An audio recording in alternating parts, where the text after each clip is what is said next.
Let me tell you a story that history almost buried. It isn't in the textbooks, and you won't find it in glossy war documentaries.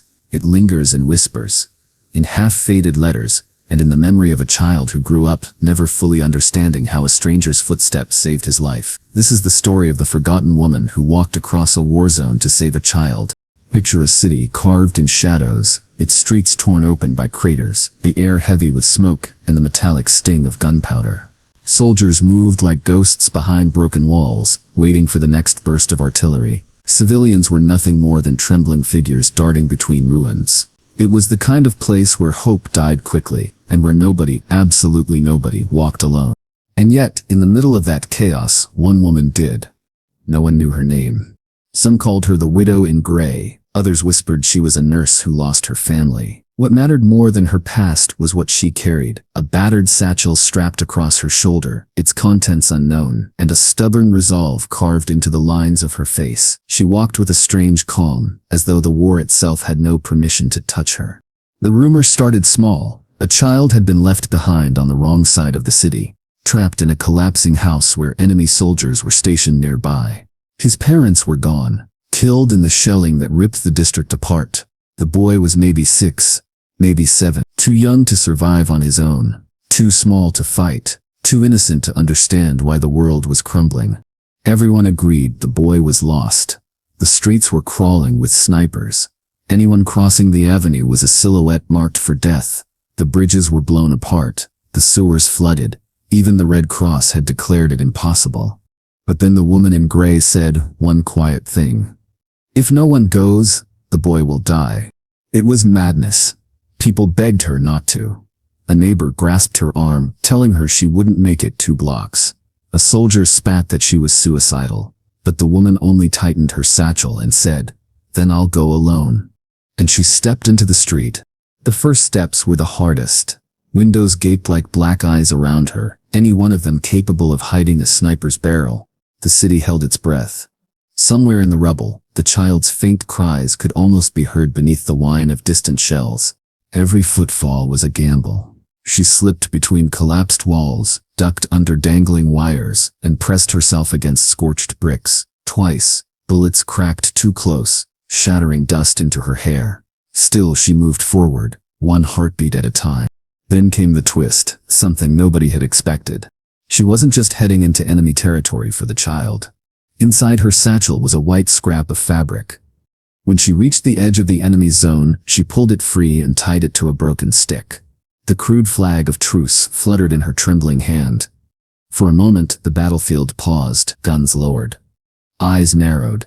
And soldiers on both sides, hardened men who trusted nothing, stared at the lone figure who dared to carry no weapon except a child's chance at survival. What she did next was unthinkable. She raised her voice and shouted into the silence. "I've come for the boy. Nothing else."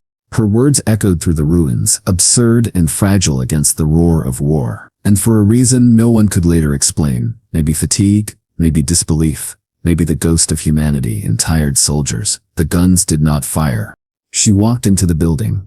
Inside, the air was thick with ash and the stench of burned wood. She found the boy in the corner of a room that barely stood, his cheeks streaked with tears, his tiny body trembling. When she reached for him, he flinched. He thought she was another soldier, but then she whispered, softly, like a lullaby from a world before the war. "I'm here, you're safe now." He clung to her, his hands clutching the folds of her gray coat, his sobs muffled against her shoulder. And with that fragile weight in her arms, she turned back the way she came. The journey back was even more dangerous. The boy's cries could betray her position, his little body too heavy for speed. Bullets rang again. At one point, rubble collapsed near them, nearly burying them alive. She shielded him with her own body, taking a cut to her arm that bled freely down her sleeve. But she never let go. Step after agonizing step, she retraced her path, past the staring soldiers, past the sniper's scopes, past the gaping mouths of the city that seemed ready to swallow her whole, until finally she crossed into the ruins where the civilians waited. The boy was alive. The woman, though she was fading, the wound in her arm had grown worse than anyone realized, blood soaking through her coat. Still, She smiled when they pried the child from her embrace. She whispered, "He'll live. That's enough." And then, like so many unsung heroes, she vanished from record. Some said she collapsed and died that night. Others believed she walked away into the smoke, never to be seen again. The truth is blurred by time, like a photograph left too long in the sun. But the child lived. He grew up carrying the memory of a woman whose name he never knew, who had crossed a war zone with nothing but courage to shield them both. And whenever he told the story, he called her only one thing: the woman who saved me. That's why we remember her now, not as a general, not as a soldier, not as a name in marble, but as the forgotten woman who walked across a war zone to save a child. Because sometimes, history is written, not by the victors, but by the footsteps of someone who refused to turn away. And sometimes the most extraordinary hero is the one who disappears so that another life may continue. The war ended. The boy survived. But the echo of her sacrifice remains, carried in the silence between gunshots, in the fragile heartbeat of mercy that even war could not erase. Tell me, what is more powerful than that? A nameless figure, a forgotten act, yet a story that refuses to die, a story that reminds us, courage is not always loud, and heroes are not always remembered. Yet sometimes, they should be.